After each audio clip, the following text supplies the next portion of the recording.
Several local students showed their support for the Jena 6 today. Many wore black. But News Channel 5's Ashante Hathaway found one student who was forced to change. Ashante?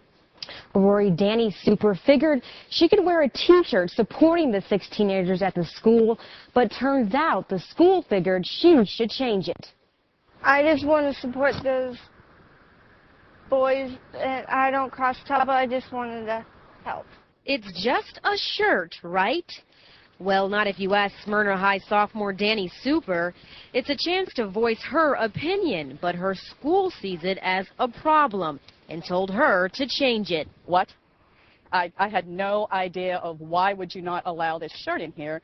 We're well aware of dress codes. There's no drugs, there's no profanity, it's certainly not sexual, and it's not gang related.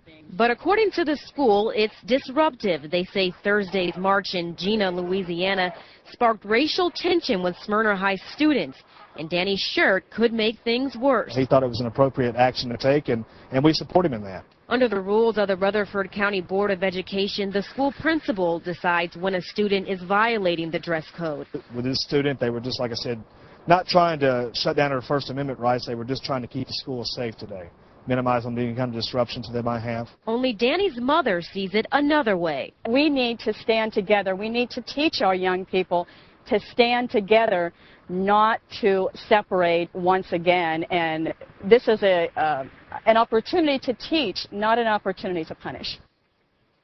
Now, Danny changed into a gym shirt and finished the rest of the school day. She says she had the shirt on because she wore it to the Jena 6 march in Nashville this morning. Her mom, by the way, was one of the organizers.